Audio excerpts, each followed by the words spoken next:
Transportation in plants. We have discussed earlier how plants take in simple compounds such as CO2 and photosynthesize energy stored in their chlorophyll containing organs, namely leaves. तो हमें हमें ये बात तो समझ में आ गई कि फोटोसिंथेसिस होता है और किस तरह से CO2 का यूज़ होता है और सनलाइट का यूज़ होता है सारे प्रोसेसेस में, है ना. The other kind of raw material needed for building plant bodies will also have to be taken up separately. बाकी की चीज़ें मतलब फिर बाकी में प्लांट्स कैसे सर्वाइव करता है. जैसे कि आपको ट्रांसपोर्टेशन इन एनिमल्स में या मैंने ह्यूमन बींग्स में आपको पिछली वीडियो यानी पार्ट 4 में बताया था कि ब्लड वेसल जो हैं वो एक टाइप का सर्कुलेटरी सिस्टम होता है और हार्ट पंप करता है ब्लड को जिससे कि वो पूरी बॉडी में ट्रैवल करता है. पर प्लांट्स का क्या चक्कर है ना. For plants the soil is the nearest and rich source of raw material like nitrogen phosphorus and other minerals. तो प्लांट्स को खाना खाना है तो कहाँ से मिलेगा. वो रूट्स के पास में जो नाइट्रोजन फॉस्फोरस और जितने भी मिनरल्स ज़रूरत होती हैं उनको वो मिल जाती हैं. साथ ही साथ उनको वाटर भी मिल जाता है. The absorption of this substance therefore occurs through the part in contact with soil namely roots. तो रूट्स करते हैं ये सारा काम. If the distance between soil contacting organs and chlorophyll containing organs are small, energy and raw material can easily be diffused to all part of the plant. अब plant जो है छोटा है या फिर हमें जहाँ पे हमें ये नाइट्रोजन वगैरह चाहिए ये पास में ही है. रूट्स के जो जड़ हैं उनके पास में ही रखा हुआ है. तब तो चलो डिफ्यूज़न से हो जाएगा, कोई दिक्कत की बात नहीं. मगर फिर भी अगर बहुत ऊपर हो तो वहाँ तक कैसे पहुँचेगा.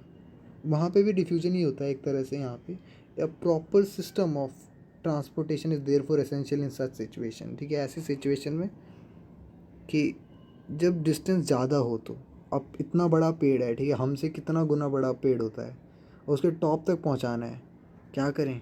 क्योंकि भाई पेड़ तो ऊपर ऊपर जाएगा, है ना. तो वहाँ पे सफिशिएंट नहीं है ये काम. तो डिफ्यूजन प्रोसेस सफिशिएंट नहीं होता तो एक प्रॉपर ट्रांसपोर्टेशन सिस्टम चाहिए होता है जैसा कि ह्यूमन में है. ह्यूमन जितना कॉम्प्लेक्स तो नहीं है पर है. ठीक है. तो energy need differ between different body design. Plant do not move. Plant body have a large portion of dead cells in many tissues. तो प्लांट के साथ थोड़ा अलग चक्कर है. डेड सेल हमारे अंदर भी होते हैं, हमारे बाहर होते हैं एक्चुअली. स्किन के ऊपर जितना भी काला दिख रहा है आपको या जैसा भी तुम्हारा हाथ है या स्किन है वो डेड सेल से बनी हुई है बाहर बाहर, है ना. तो ऐसे ही प्लांट्स के अंदर या ट्रीज़ के अंदर ज़्यादा डेड सेल होते हैं कंपैरेटिवली हमसे. मगर फिर भी as a result plant have low energy needs and can use relatively slow transportation system. तो हमारी तरह एकदम फास्ट नहीं है कि जैसे धड़केगा दिल तो तभी काम होगा, है ना, वरना मर जाएंगे, ऐसा तो नहीं है. पर फिर भी स्लो प्रोसेस होने के बावजूद भी होना तो है ना. तो as a result plant have low energy needs and can use relatively slow transportation system.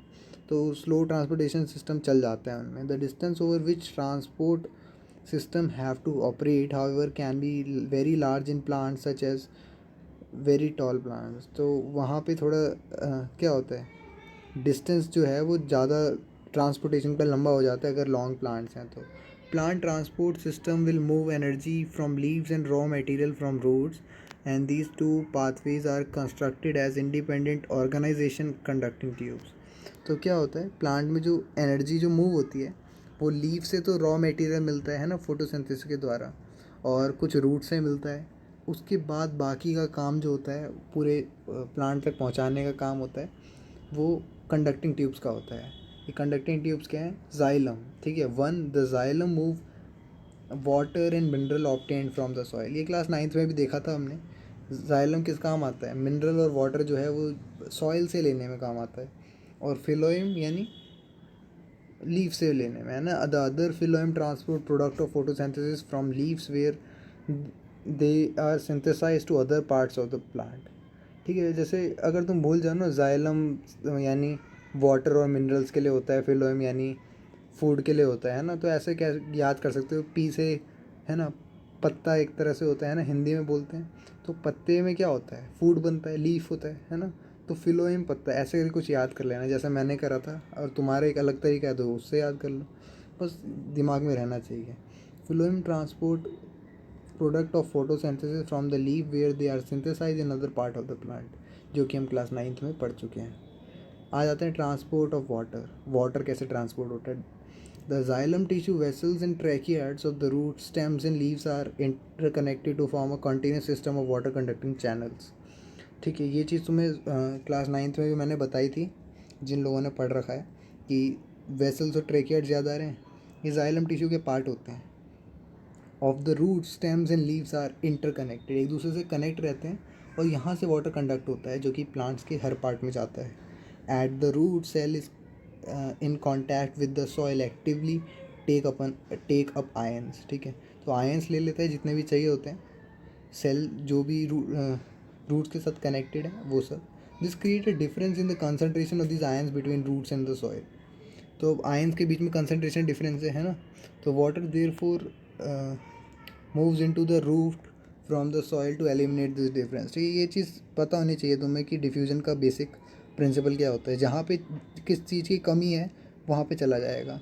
जैसे कि एक कमरे में बहुत सारा मान लो धुआं है, एक कमरे में बहुत सारा धुआं है, तो अब धुआं जो है वो जहाँ पे बहुत सारे, कहाँ से ट्रैवल करेगा, कहाँ पर? तो दो कमरे हैं, तो एक में बहुत जा रहा है तो दूसरे में चला जाएगा वो।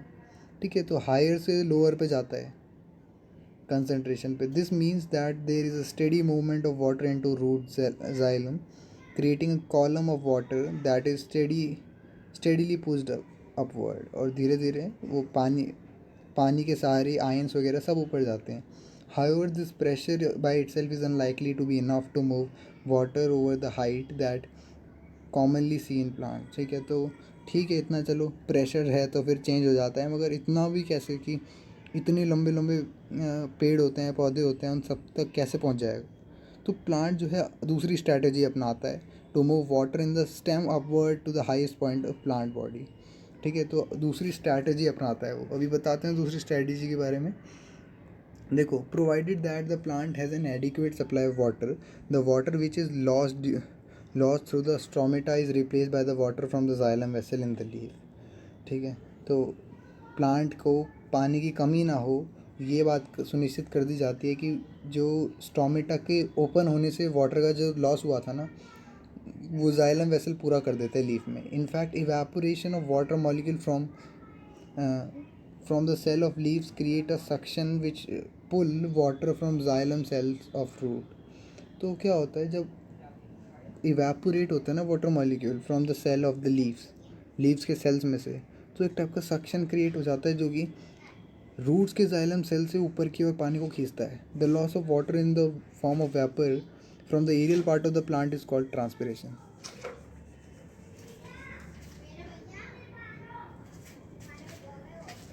ठीक है, तो ट्रांसपोर्टेशन पूछा जाता है पेपर में, क्या होता है?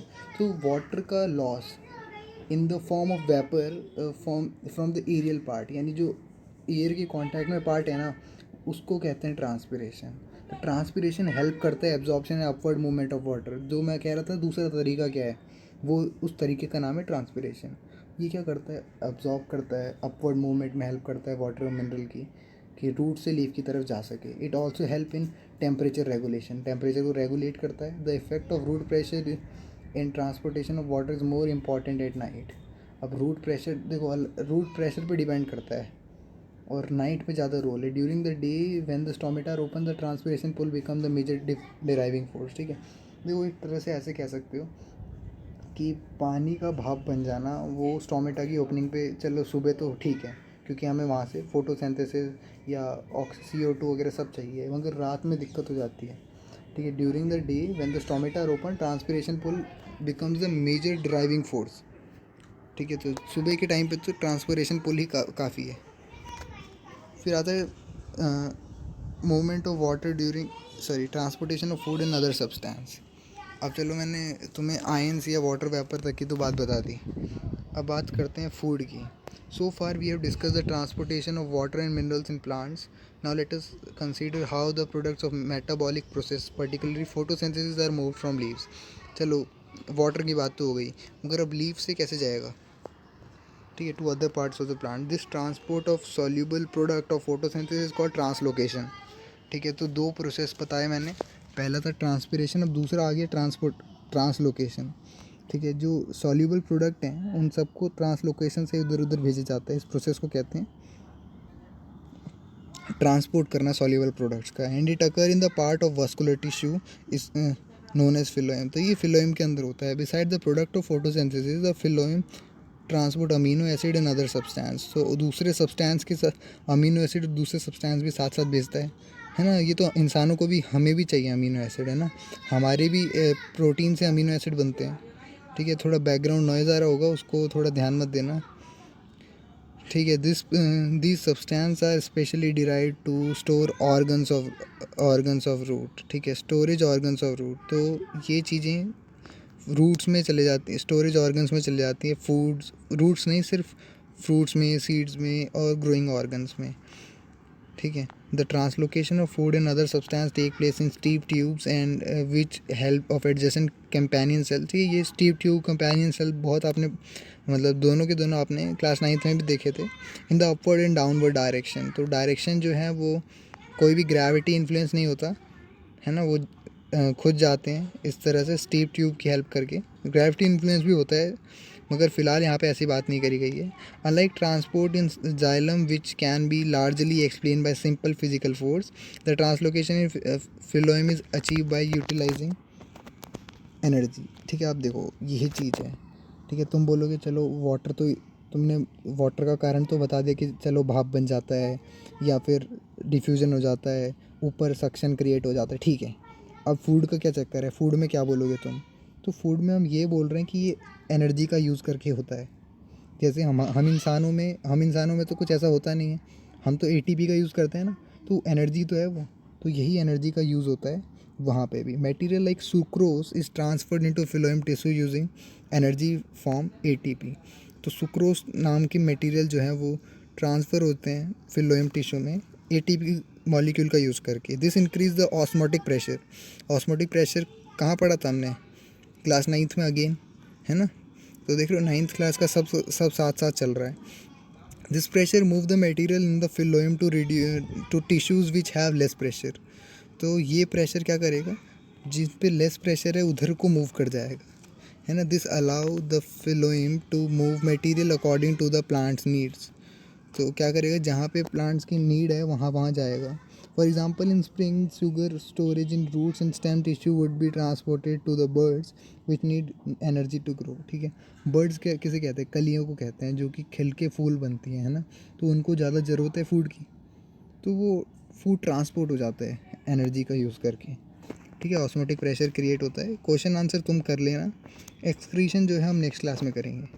ठीक है, फ़िलहाल इसको पढ़ लेना एक बार। तुम्हारे सारे डाउट मेरे को लग रहा है क्लियर हो चुके होंगे। एक बार अगर तुम्हें फिगर देखनी है तो क्लास 9th की बुक में जाके देख लो इसकी। तो ये था हमारा ट्रांसपोर्टेशन इन प्लांट्स। ठीक है, एनिमल्स की वीडियो नहीं देखी है तो आपने पार्ट 4 बनाया था मैंने, उसमें देख लेना। ठीक है, अगली नेक्स्ट क्लास में करेंगे हम एक्सक्रीशन।